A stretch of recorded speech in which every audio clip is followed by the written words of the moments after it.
السلام علیکم ورحمۃ اللہ وبرکاتہ۔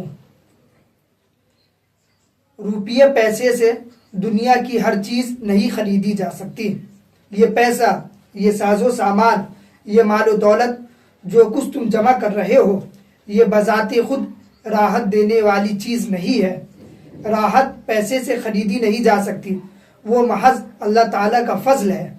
جب تک قناعت پیدا نہیں ہوگی، جب تک یہ خیال پیدا نہیں ہوگا کہ اللہ تعالیٰ حلال طریقے سے جتنا مجھے دے رہے ہیں اسی سے میرا کام چل رہا ہے، اس وقت تک تمہیں سکون حاصل نہیں ہوگا۔ ورنہ کتنے لوگ ایسے ہیں جن کے پاس دولت بے حد و حساب ہے، لیکن ایک لمحے کا سکون نہیں، ایک لمحے کا قرار نہیں، رات کو نیند نہیں آتی اور بھوک اڑی ہوئی ہے۔ یہ سب اس دنیا کی دوڑ کا نتیجہ ہے۔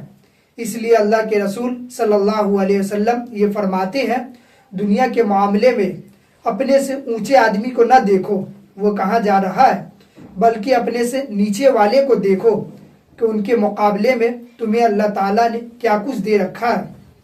اس کے ذریعے تمہیں قرار آئے گا، تمہیں راحت ملے گی اور سکون ملے گا۔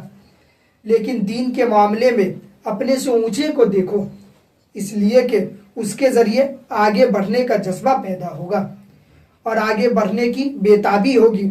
لیکن یہ بےتابی بڑی لذیذ بےتابی ہے، اور اس کے مقابلے میں دنیا جمع کرنے کی جو بےتابی ہے وہ تکلیف دہ ہے، پریشان کن ہے، وہ راتوں کی نیند اڑا دیتی ہے۔ لیکن دین کے لیے جو بےتابی ہے وہ بڑے مزیدار ہے۔ اگر انسان ساری عمر اس بےتابی میں رہے تب بھی وہ لذت میں رہے گا، راحت اور سکون میں رہے گا۔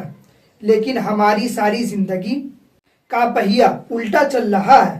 اللہ تعالیٰ ہماری فکر کو درست فرمائے، ہمارے دلوں کو درست فرمائے، اور جو راستہ اللہ کے رسول نے ہمیں بتایا ہے اس پر ہمیں چلنے کی توفیق عطا فرمائے۔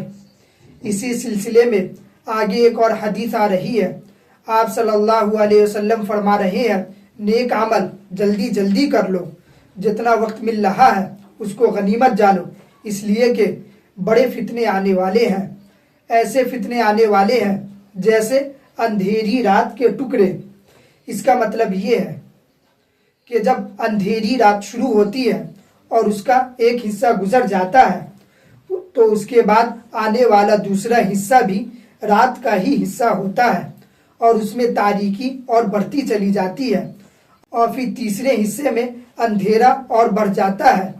اب آدمی اس انتظار میں رہے، ابھی مغرب کا وقت ہے، تھوڑا سا اندھیرا ہے، تھوڑی دیر کے بعد روشنی ہو جائے گی، اس وقت کام کروں گا۔ وہ شخص احمق اور بیوقوف ہے، اس واسطے کہ اب جو وقت گزرے گا وہ اور زیادہ تاریکی اور اندھیرا کا وقت ہوگا۔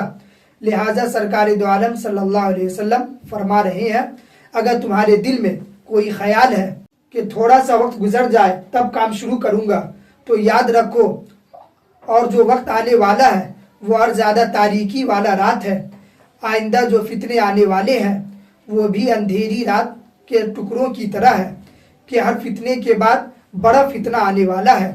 پھر آگے فرمایا کہ صبح کو انسان مومن ہوگا اور شام کو کافر ہوگا، یعنی ایسے فتنے آنے والے ہیں جو انسان کے ایمان کو ختم کر دے گا۔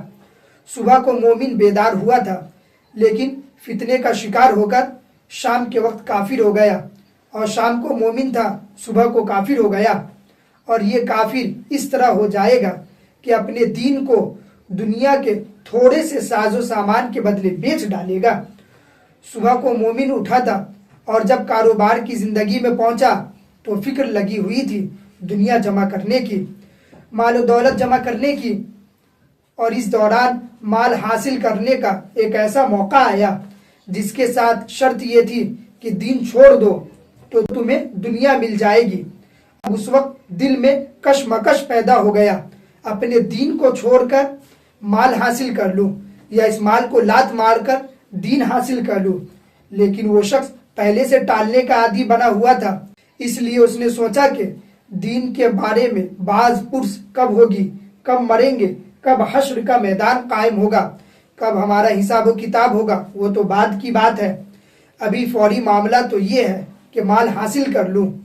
اب وہ دنیا کی ساز و سامان حاصل کرنے کے لیے اپنا دین بیچ ڈالے گا۔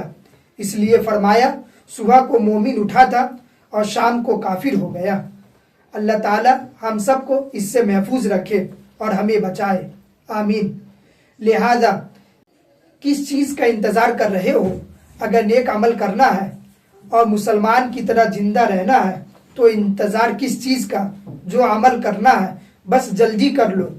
اب ہم سب اپنے اپنے گریبان میں جھانک کر دیکھیں کہ حضور اقدس صلی اللہ علیہ وسلم کے اس ارشاد پر عمل کر رہے ہیں یا نہیں۔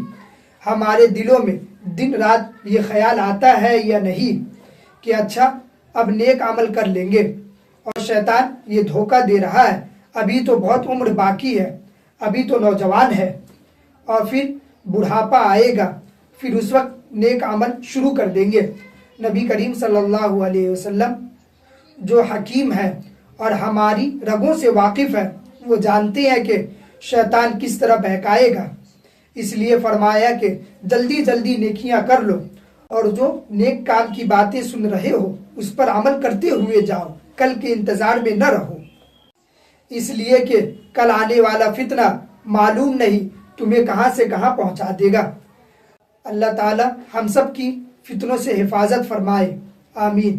وآخر دعوانا ان الحمد للہ رب العالمین۔